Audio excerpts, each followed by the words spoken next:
guys dan selamat kembali ke rancangan UniKL hari ini. Aina dah makan ke hari ini? Dah, Aina makan nasi ayam je tadi. Sedapnya. Cakap pasal nasi kan. Aina tahu tak macam mana negara kita buat proses beras menggunakan teknologi zaman sekarang? Tahu, sekarang kan kita guna jentera je kan? Bukan takat tu je. Sekarang ni kita juga ada gunakan drone. Tak sangka teknologi kita memang semakin canggih sekarang ni. Seingat saya lah kan, kita dulu hanya menggunakan campur untuk bajak sawah je. Betul-betul. Kerbau juga ada digunakan untuk menggemburkan tanah. Dan seingat saya lah kan, kita dulu hanya mampu menuai padi setahun sekali saja. Tapi sejak penggunaan baja, kita mampu menuai 2 kali setahun.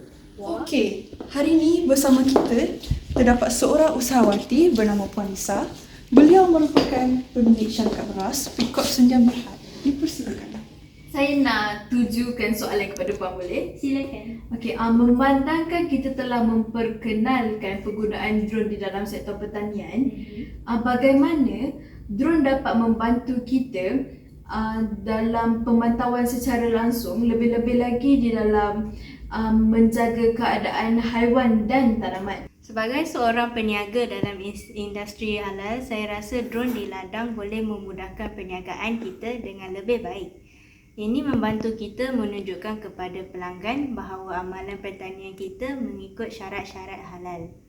Seperti tidak menggunakan bahan kimia yang tinggi, baja yang halal seperti baja daripada lembu atau ayam, dan juga dari segi pemantauan pemakanan haiwan ternakan. Baiklah, terima kasih Puan Lisa. Dan seterusnya saya ingin memperkenalkan Cik Elisha. Cik Elisha merupakan seorang pelajar di sebuah universiti. Saya nak tanya sikit lah kan. Sebagai seorang pelajar, melihat sektor pertanian, terutamanya penggunaan drone dalam menciptakan golongan pelajar yang lebih terampil dan sedia menghadapi tantangan dalam sektor pertanian moden. Saya percaya penggunaan drone dalam pertanian adalah kunci untuk melahirkan generasi pelajar yang mahir terhadap IT dengan pemahaman, pelajaran dan analisis yang lebih baik tentang teknologi ini. Kami dapat meningkatkan produktiviti dan perkembangan di masa depan. Selain itu, dengan penggunaan drone ini dapat memberikan ilmu baru dan mempengaruhi minat pelajar terhadap pertanian. Dan kami juga dapat mempelajari bahan-bahan yang digunakan oleh petani. Wow, menarik informasi yang kita dapat pada hari ini. Saya ingin mengucapkan terima kasih kepada Puan Lisa dan juga Cik Elisha atas segala perkongsian dan juga kerjasama yang telah diberikan. Mari kita teruskan dengan sesi seterusnya, iaitu kami akan memaparkan video sesi tembual oleh beberapa orang yang telah kami rakam.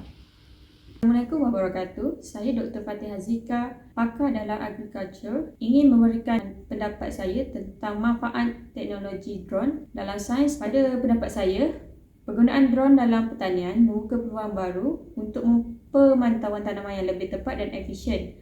Dengan kemampuan pengambilan data secara langsung, petani dapat mengenal pasti masalah tanaman, memastikan penggunaan sumber daya yang lebih efisien dan meningkatkan hasil pertanian secara keseluruhan. Drone juga memberikan kemampuan pemantauan yang lebih tepat dan membolehkan para petani untuk mengenal pasti pola-pola perubahan yang mungkin disebabkan oleh perubahan iklim. Serta dengan data yang diperolehi, petani dapat mengadaptasi strategi pertanian mereka supaya lebih efisien dan mengurangkan risiko kerugian.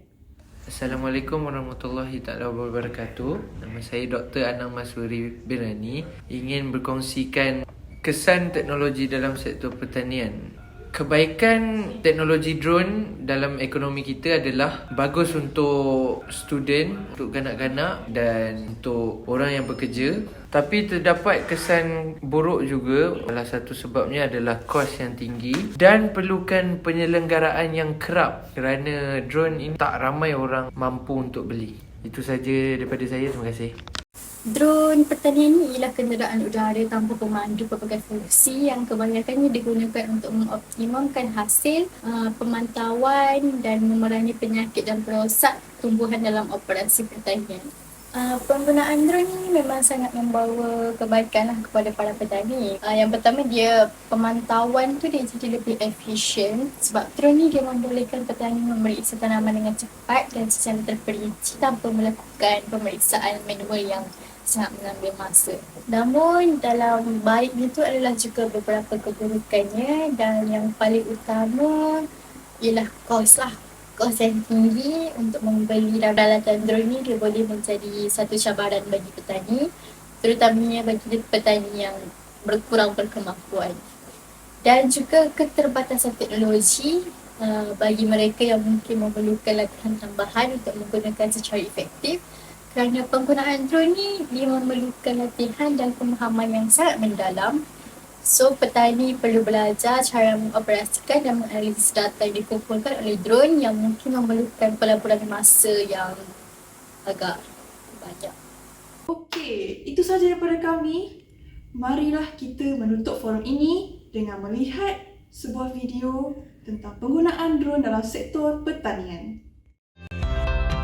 Penggunaan teknologi drone dalam sektor pertanian semakin popular dan mendapat tempat dalam kalangan petani moden.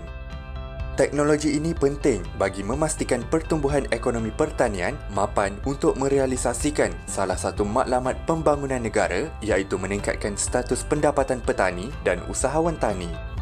Kru MSI berpeluang mendekati pilot bendang Muhammad Fauzi Mat Isa, 49 tahun, yang berasal dari Kampung Kuar Mukim Tajar, Alor Star Kedah.